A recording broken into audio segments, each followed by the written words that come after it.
All right, everybody, welcome back to the Identity Jedi Show. Before we get started, I'm gonna give y'all a little bit of little thoughts that I was having while I was going. So I was listening to intro music. You guys know me and my graphics and my intro music, and I'm trying to remember, did I make that beat? I honestly don't remember. I have to go look. I don't know if I made that one or if I just found that one somewhere. But I was listening to it, I was like, man, this is dope. Did I make this? But anyway, look, we're back to the Identity Jedi Show. We got a special guest, Mr. Abrom Douglas, coming in to talk about privilege access management because this has been a special category I've been talking about. We've been building up. So welcome, sir, to the Identity Jedi Show. Yes, thank you. Thank you. I'm glad to be here, an honor. So looking forward to just having the conversation and talk about, one of the disciplines of my passion is identity and really get into the PAM space. So Yeah, man, that's awesome. So tell people a little bit about yourself, man, a little bit about your background. So, because not everybody may not know you. I mean, you're famous, but you no, don't got to make it. definitely not famous. But yeah, Abram Douglas, I've been in the identity space now for 13 years and it's been an incredible journey. It's a space I love. I've been lucky and fortunate enough to have worked in financial services, professional services, or consumer discretionary, and in technology. So I have a good variety of industries, and then have been able to also work on PAM systems and identity governance administration and building and deploying MFA systems at scale. So I've been lucky and fortunate enough to have a hand in all aspects of identity and across industries, and have been doing it for 13 years, and I love it. That's awesome, man. How did you? I love to ask everybody that's in there this question. Like, how did you get into identity? Ah, the origin story, right? Yeah, man. You never got that origin stories. Well, I feel like mine's not too exciting, but it's it all started because I wanted to get into security. I think it was just sort of like, hey, security this is this new hot thing. It's really picking up. I want to get there, and I I did all of my conversations and rounds trying to network internally where I was at the time, and the CISO at the time said, hey, you know what, the identity team, which I don't even think they were called the identity team. They were just Probably access not. administration is what they were called, and they have some openings. So did some networking and applied and got an offer and went there. And how I started off was I entered a team where it was all operational. So it was all someone needs access to something, it's a ticket queue, and they're just Yeah. handling access. What my role was, we need to automate some stuff. And one of the very first things that I had the opportunity to work on was access certifications. So it was actually a scenario where access certifications was done all manually. It was running reports, printing out reports, throwing it in an inner office envelope, inner officing it, and asking the person to say, "Hey, do they still need this access? Yes or no?" And there were only a few apps in scope, right? Right. So my job was, hey, you know what? Let's do this a little bit more efficient at scale and automate this.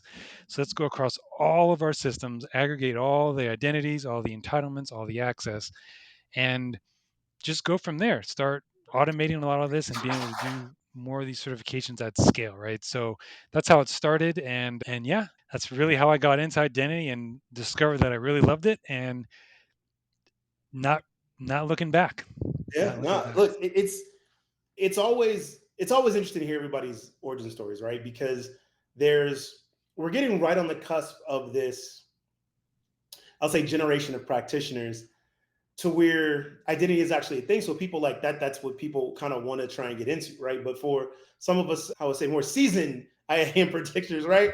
We all just kind of fell into it. It was just like Yeah, I was doing something and then somebody said do this, and I was like, what? yeah. Well, It's it's just it's always interesting to hear like how people get into it. But the similar thing, right, is people find it and then we love it, right? And it's just like there's so much to do in this space, right? It's this big little niche within cybersecurity that connects to so many different things. And what I really love about it is more people are starting to get into it, but we're also the identity industry is starting to get bigger in the security industry, right? And people starting to realize, how much it means and what it does. So this is pretty cool. yeah, yeah. It's amazing how people actually ask now, how do I get into identity? Yeah, right, right, That's like, yeah, yeah. you hear that question and it's like that's an exciting question to actually hear, because that wasn't really a question when, when a lot of people who've been around in a while actually would hear, or they, you At know, all.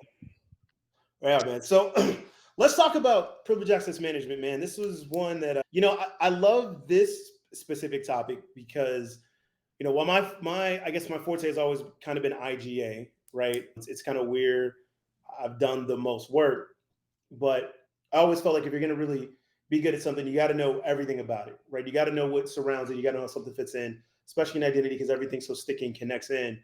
But privilege access management was always interesting to me because it was that thing that people knew they had to do, right? But like everything used to always come in front of it. It's like, oh, we're gonna do it first, and we'll kind of get to it. And then recently here, probably like let's call it 5 years, 7 years, somewhere around there, right?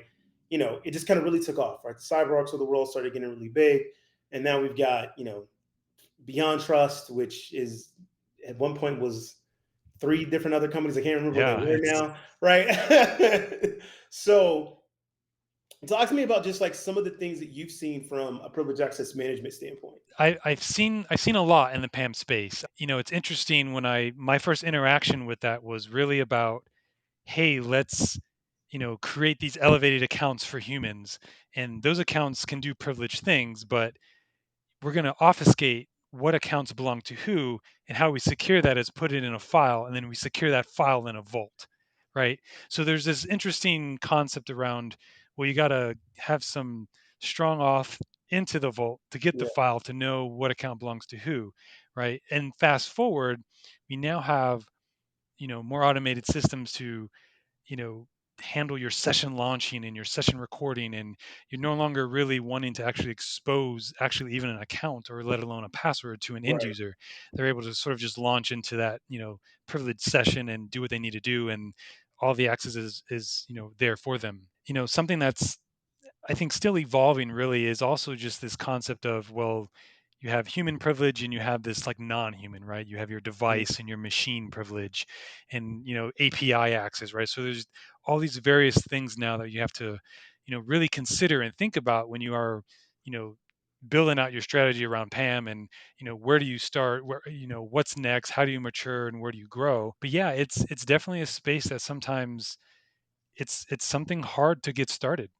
Sometimes you know some organizations will actually question, well, how do we know what's privilege, how do we even know what to secure, what is privilege, right? So there's always some challenges around where to get started or what's next, and how do you continue to mature it, and what's around the corner. And we have cloud, right? There's the cloud is in the mix. Yeah, So where and how does that come into play, and how do we secure access into the cloud? Is that part of privilege access, or is it some other mechanism that really under the hood is kind of privilege access, right? So right.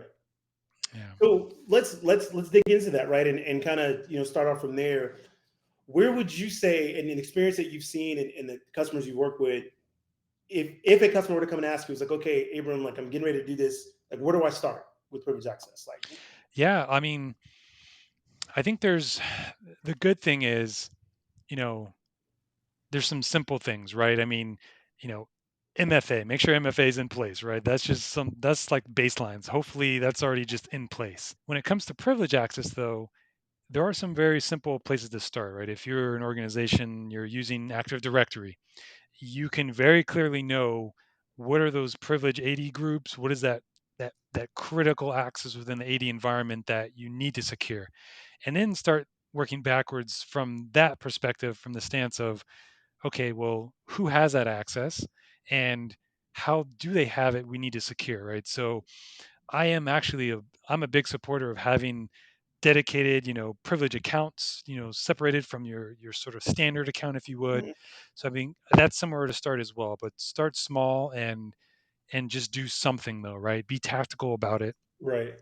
And you can expand that same concept even to other systems. So if you are running you know Microsoft SQL Server in your environment, right, go and look at those privileged database and server level roles, and ensure who has access to those roles, and then just build controls around that. Make sure that there's groups that are used to leverage that access, and those dedicated privilege or elevated accounts are actually used to access you know those privileges within those environments. So I feel like I kind of jumped right into the technical side of things.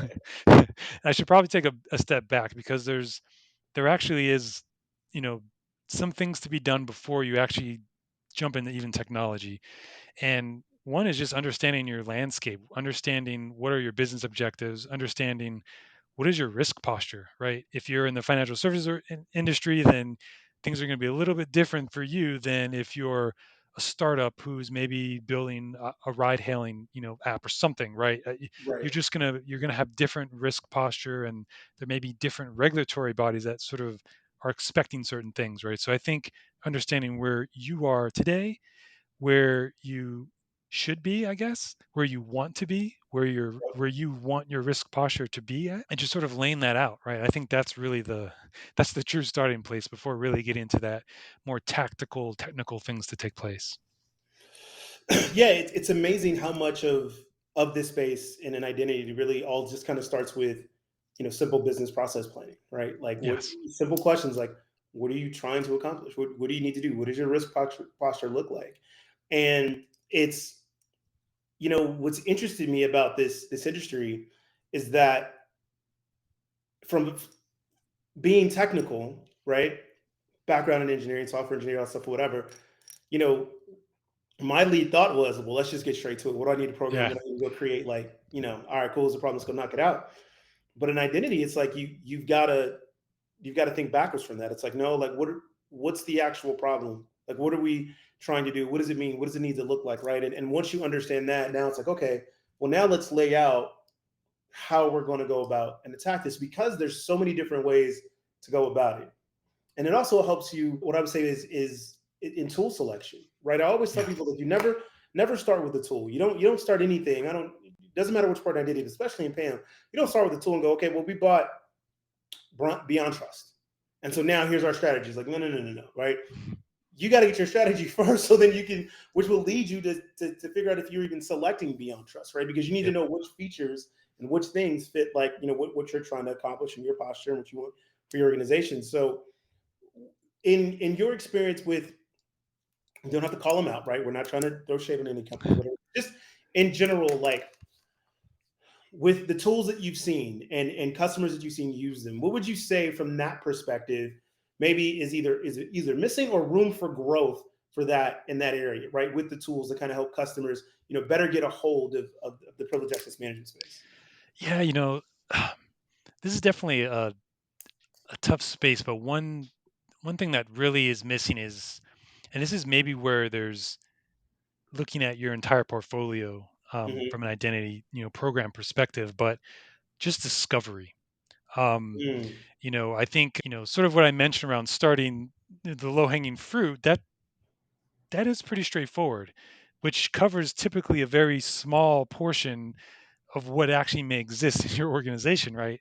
So I think one big thing is just discovery, right? What else is out there, or what is dynamically changing, or that is changing? Maybe something is coming in and out of being deemed privilege, right? I think there's a lot of focus on the actual accounts themselves, but an account to me is not really privilege. It's really the underlying entitlements and the permissions that it has that ultimately makes it privileged. So I think there's a very heavy focus on, well, let's secure your privileged accounts. Well, what makes something privileged, right? There needs to be some mechanism or ability to sort of discover what is deeming this account or this principal or this entity as being privileged. So I think one big missing thing is just sort of that continuous discovery. So therefore you can kind of have some visibility into sort of the blind spots around, right. right? So I think one big thing is just around discovery. I'll kind of throw just cloud in general. Okay. you know I think it's still a highly evolving space from the sense of organizations fully embracing cloud and moving to the cloud. And what does that mean from a privilege access management stance? It means a lot, but I think a lot of people may not realize, or different cloud different cloud vendors have different controls in place themselves that allow you, that can maybe integrate with the tools that you do have, right? So I think it's the whole concept of just the identity fabric as well. I think that's a path that is very promising, because it doesn't necessarily lock you into just only the tools that you have, but hey, we need some better integration between all these tools to really you know really get to a more mature state from an Right. identity sense. So just discovery and just some of those use cases around hey, I am operating primarily on-prem today, or I'm starting to use some cloud infrastructure. Hey, I'm now starting to use more platform or SaaS based. What is that life cycle? What is that journey? And how does privilege access play into all of that? So I think some coverage, within that space is really something that's probably, two big things I would call it. Just sort of that discovery to help with what is privilege, and then, hey, here's where the industry is going and has been going, right? Right, right, Um, yeah. so how do I bring that into the fold, and how do I help secure my environment from a privilege access stance? Yeah. No, definitely. It's, you know, the I think the interesting thing too, when you start looking at cloud, right, is that, to your earlier point, the concept of privilege, starts to change a little bit, right? At the end of the day, you Yeah, plug it back in cloud, guys, it's still Linux. Surprise, right? Like we're yeah, yeah, it's still servers, ladies and gentlemen. We just they're somewhere else. But like, the control around, these different, platforms and services and those controls and what that looks like, right? I know that yeah, I've seen a lot of customers just kind of struggle to kind of understand what that is. Um, so the next question I want to get to is, so we've this past year, to me, the theme, if I look back on this year for identity, has been like what I'll call consolidation, right? Whereas IGA and IAM and access, it's kind of make they at least touch some of the same things. And Pam was just kind of over here in the corner, just kind of like, yeah, guys, hey, what are you guys doing over yeah, there, right? So, as we look at this and people try and like start to do these all-in-one bundles, right? What do you think some benefits that you think will get there from payment, and then or what are some things yeah. that I might think get there's, missed? yeah, I think there's, so I think there's definitely pros and cons, right? I think there's some opportunities and, some some strengths, I guess, that are going on. So, you know, piggybacking off of a little bit of your last question, right? I think sort of the integrations was one big thing. So PAM as itself, great, it's there, but you know, where's the integration with the IGA platform to now ensure that, hey, someone got this access, great. Do they still need it or not, right? So, Right, there are still some challenges of really trying to, have that integration. So I think that does become an advantage if you do have these all-inclusive platforms that are trying to address everything. There's the hope, at least, or the goal is that, hey, there's, you know, you know, the IGA platform or component should easily be able to work with the PAM component, and they're working together, right? So the hope is that if this one unified platform is getting created, then there's that opportunity where it shouldn't be this long multi-year journey now to figuring out of how do we, unify this, or, create better, integration, or, maybe you're you're depending on one vendor to have some integration with another one, right? And there's this cross dependencies that are happening. So I think a little bit of that may get mitigated, may get resolved if moving towards that, hey, all inclusive. right. But at the same time, I think you start to lose a little bit of that specialization, if you would, in that space, right? I think you now get to a point where there's a lot in identity. It's a lot. So if you're trying to do it all, I think you may find yours you may we may find ourselves with products and platforms that just have a lot of, missing things that we may need, depending on, your industry, depending on you as a company, depending on, your own maturity level and where you see yourself and where you want to go, kind of back to that security posture. Yeah, So at a very high level, I think that's really sort of, you know, that's the thing to keep an eye on, right? As we start to see this consolidation, it's sort of I feel like it's sort of what's old is new is sort of happening again, right? So it's yep, it's that typical, it's like I've seen this movie before. We've been here, and we started to see this separation and this, specialized product that does it so well. And if you need to do, this capability, this is the product you go and get.